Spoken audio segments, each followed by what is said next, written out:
समझते हैं बाप जन्म मरण रहित है, वो तो पुनर्जन्म नहीं लेते हैं, परंतु फिर भी इनकी जयंती मनाते हैं। है? ऐसे क्यों? पुनर्जन्म नहीं लेते फिर भी उनकी जयंती क्यों मनाते हैं? मनानी चाहिए। अरे बाप जो पुनर्जन्म नहीं लेते हैं वो कौन सा बाप है? शिवलिंग है या ज्योतिर्बिंदु है? तो शंकर तो कभी भी पुनर्जन्म नहीं आती है। शंकर की तो यहाँ बात ही नहीं हो रही। यहाँ किसकी बात हो रही? यहाँ तो आत्माओं के बाप की बात हो रही। बाबा जो शिव भी जो पुनर्जन्म नहीं लेते हैं वो कौन सा बाप है? शिव बाप है। फिर उनकी पुनर्जन्म उनकी जयंती मनानी चाहिए क्या? माना वो जब तक साकार में न प्रवेश है तब तक वो जड़ है। बाबा तब तक उनकी जयंती मनानी चाहिए। जब जन्म लेते ही नहीं है। प्रत्यक्ष माना बाबा, प्रत्यक्ष जन्म आत्माएं लेती है या भगवान भी जन्म मरण के चक्र में आता है? तो नहीं आता है बाबा। नहीं आता है। तो जब नहीं आता है तो उनकी जयंती भी नहीं मनानी चाहिए। तो भक्ति मार्ग में क्या मनाते हैं? भक्ति मार्ग में महाशिवरात्रि मनाते हैं, जयंती नहीं मनाते हैं।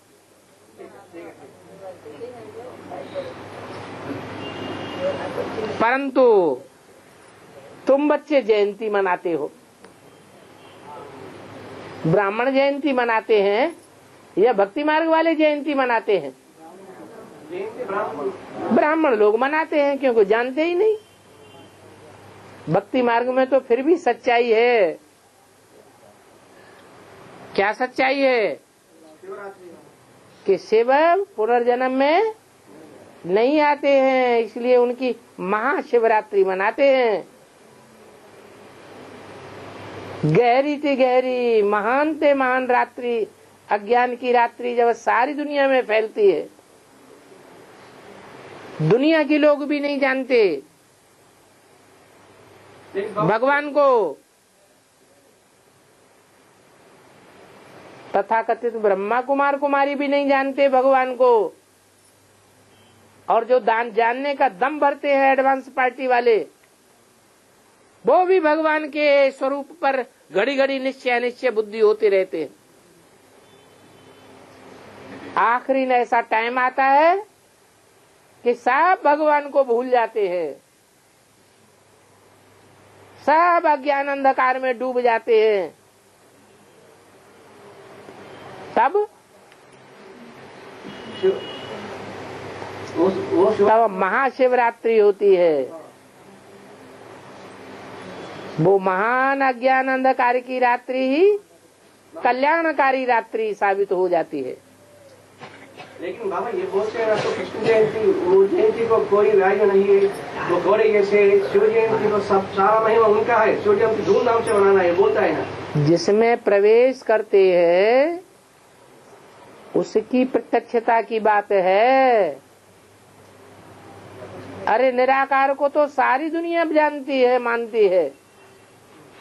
कोई धर्म का ऐसा व्यक्ति है जो निराकार को ही नहीं मानता हो? नहीं है। फिर उनकी प्रत्यक्षता की बात नहीं है।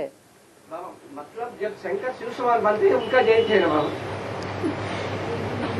शंकर शिव समान बनते हैं, वो पुनर्जन्म में आता है या नहीं आता है? नहीं आता है। शंकर नहीं आता है, लेकिन शंकर का नाम रूप जिनके द्वारा प्रत्यक्ष होता है वो आत्माएं जो शंकर कही जाती है, शंकरन का पार्ट बजाती हैं, उनमें कोई आत्माएं हैं जो जन्म मरण के चक्र में आती है? नहीं आती। शिव नहीं आते ना बाबा।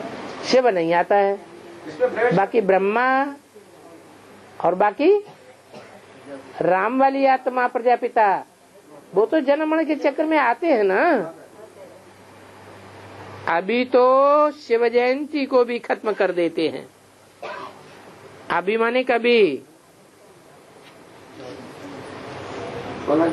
मुरली 64 में उसकी भी कोई छुट्टी नहीं मनाते थे 64 में। तो अब कौन बतावेगा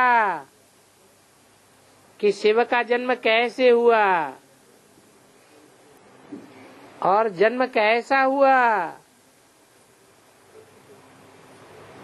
क्या किया होगा जो जन्म हुआ। जैसे लौकिक दुनिया में बच्चे का जन्म होता है तो सारी दुनिया के बीच प्रत्यक्ष हो जाता है। कोई नहीं कह सकता कि बच्चा पैदा नहीं हुआ, सबको मानना पड़ता है कि बच्चा पैदा हुआ।